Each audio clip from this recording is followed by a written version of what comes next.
सुंदर कथा। कंधे पर कपड़े का थान लादे और हाट बाजार जाने की तैयारी करते हुए नामदेव जी से पत्नी ने कहा, भगत जी, आज घर में खाने को कुछ भी नहीं है। आटा, नमक, दाल, चावल, गुड़, शक्कर सब खत्म हो गया है। शाम को बाजार से आते हुए घर के लिए राशन का सामान लेते आइएगा। भगत नामदेव जी ने उत्तर दिया, देखता हूँ, जैसी विठल की कृपा। अगर कोई अच्छा मूल्य मिला तो निश्चय ही घर में आज धन धान्य आ जाएगा।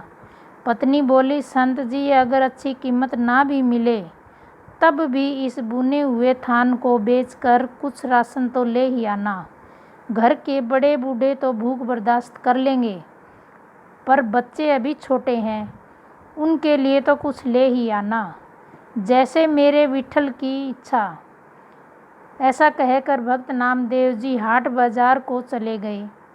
बाजार में उन्हें किसी ने पुकारा, वाह साईं, कपड़ा तो बहुत अच्छा है और ठोक भी अच्छी लगाई है। तेरा परिवार बसता रहे। ये फकीर ठंड में कांप कांप कर मर जाएगा। दया के घर में आ और रब के नाम पर 2 चादरों का कपड़ा इस फकीर की झोली में डाल दे।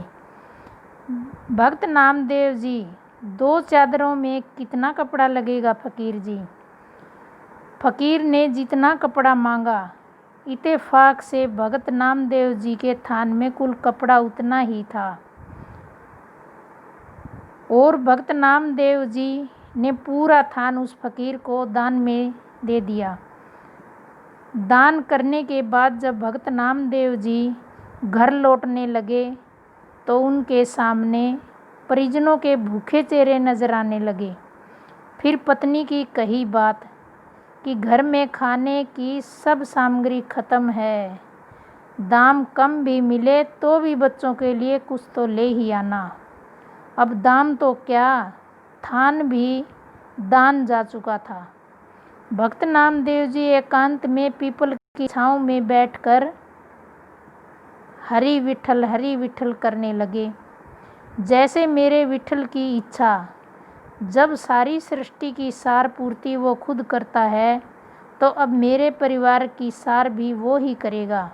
और फिर भक्त नामदेव जी अपने हरि विठल के भजन में ही लीन हो गए। अब भगवान कहाँ रुकने वाले थे। भक्त नामदेव जी ने सारे परिवार की जिम्मेदारी अब उनके सुपुर्द जो कर दी थी। अब भगवान जी ने भगत जी की झोपड़ी का दरवाज़ा खटखटाया। नामदेव जी की पत्नी ने पूछा, कौन? नामदेव जी का घर यही है ना? भगवान जी ने पूछा। अंदर से आवाज़ आई, हाँ जी, यही, आपको कुछ चाहिए? भगवान सोचने लगे कि धन्य है नामदेव जी का परिवार, घर में कुछ भी नहीं है, फिर हृदय में देने की सहायता की जिज्ञासा है। भगवान बोले, दरवाज़ा खोलिए। लेकिन आप कौन? भगवान जी ने कहा, सेवक की क्या पहचान होती है भगतानी? जैसे नामदेव जी ने विठल के सेवक, वैसे ही मैं नामदेव जी का सेवक हूँ। ये राशन का सामान रखवा लो। पत्नी ने दरवाज़ा पूरा खोल दिया। फिर इतना राशन घर में उतरना शुरू हुआ कि घर के जियों की घर में रहने की जगह कम पड़ गई। इतना सामान रामदेव जी ने भेजा। मुझे नहीं लगता, पत्नी ने पूछा। भगवान जी ने कहा, हाँ भगतानी, आज नामदेव जी का थान सच्ची सरकार ने खरीदा है। जो नामदेव जी का सामर्थ्य था उसने भुगता दिया और अब जो मेरी सरकार का सामर्थ्य है वो चुकता कर रही है। जगह और बताओ।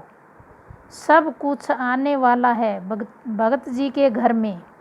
शाम ढलने लगी थी और रात का अंधेरा अपने पांव पसारने लगा था।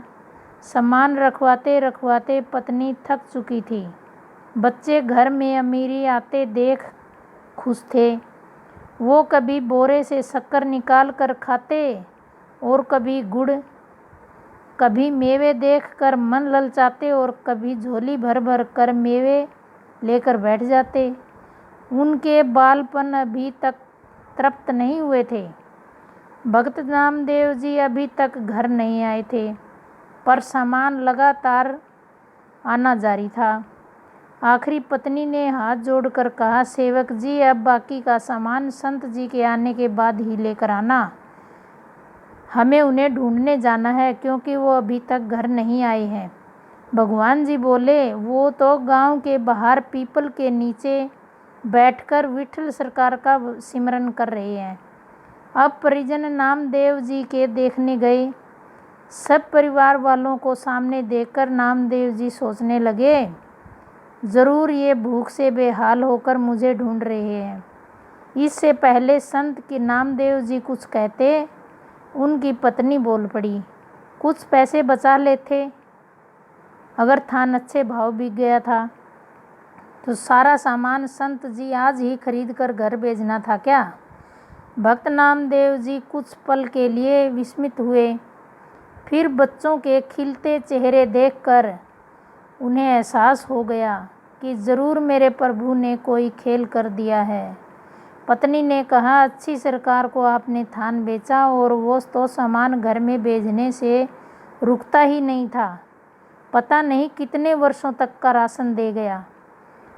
उससे मिन्नत करके रुकवाया, बस कर, बाकी संत जी के आने के बाद उनसे पूछ कर कहीं रखवाएंगे। भक्त नामदेव जी हंसने लगे और बोले, वो सरकार है ही ऐसी, जब देना शुरू करती है तो सब लेने वाले थक जाते हैं। उसकी बख्शीश कभी भी ख़त्म नहीं होती। वह सच्ची सरकार की तरह सदा कायम रहती है। अगर वीडियो अच्छी लगी तो लाइक करें, शेयर करें, सब्सक्राइब करें, ताकि वीडियो की नोटिफिकेशन सबसे पहले आप तक पहुंचे। Thank you.